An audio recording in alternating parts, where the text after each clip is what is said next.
প্রতিটি মানুষ চায় তার পাশে যেন একটা সাবারটুথ টাইগার মতো শক্তিশালী প্রাণী থাকে, কিন্তু ওকে বশে আনা সহজ নয়।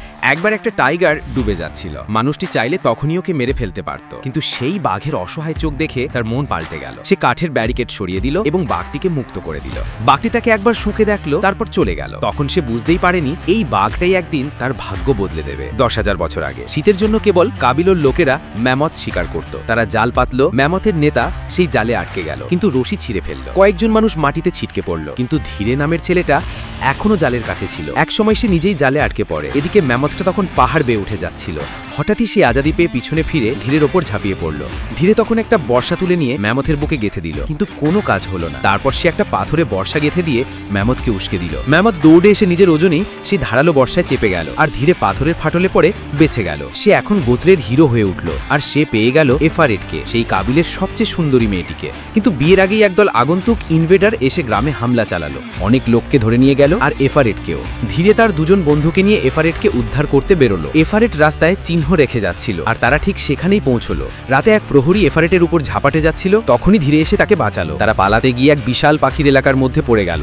ধীরে একটা পাখিকে পাথর ছুঁড়ে মেরে ফেলে দিল। আরেকটা পাখি রেগে গিয়ে আক্রমণ করে। ধীরে বাঁশকে ছুরি বানিয়ে সেটাকে তেমন ভাবে ঢুকালো যেমন আজকাল কোভিড টেস্ট নেওয়া হয়। পাখিটা মরে গেল, কিন্তু তার মধ্যেই এফারেট আবার ধরা পড়লো। এবার ধীরে আর তার এক আহত সঙ্গী ছাড়া কেউ বাকি নেই। পরদিন তারা একটা পরিত্যক্ত গ্রামে পৌঁছালো। খাবার দেখে খেতে শুরু করতেই একদল আদিবাসী ঘিরে ফেললো। মৃত্যু প্রায় নিশ্চিত। ঠিক তখনই সেই সাবারটুথ টাইগার গর্জে উঠে সেখানে হাজির হলো। সবাই পিছিয়ে গেল।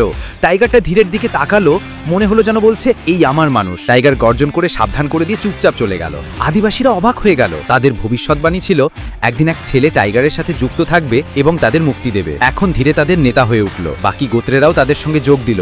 তারা শত্রুদের জাহাজ অনুসরণ করে মরুভূমি পেরিয়ে সেই জায়গায় পৌঁছলো যেখানে দাসদের দিয়ে পিরামিড তৈরি করানো হচ্ছিল। এমনকি ম্যামথদেরও জোর করে কাজ করানো হচ্ছিল।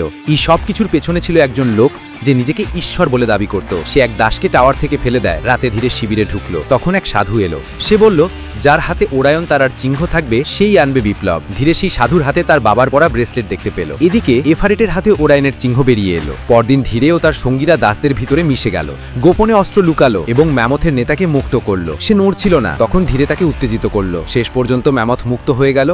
বাকিরাও এক বিশাল ধ্বংসযজ্ঞ শুরু হলো। দাসেরা বিদ্রোহ করলো। সবাই মিলে রওনা দিল সেই প্রাসাদের দিকে। আবার এফারেট ধরা পড়ল। ধীরে আত্মসমর্পণের ভান করলো, কিন্তু সুযোগ পেয়েই সঙ্গে সঙ্গে সেই ঈশ্বরের উপর বর্ষা ছুড়ে দিল। তখন সবার সামনে তার মুখোশ খুলে গেল। সে কোনো ঈশ্বর নয়, বরং এক সাধারণ বৃদ্ধ প্রতারক। সত্যি প্রকাশ পেতেই ভয় কেটে গেল। সবাই মিলে রাজপ্রাসাদ পুড়িয়ে ফেলল।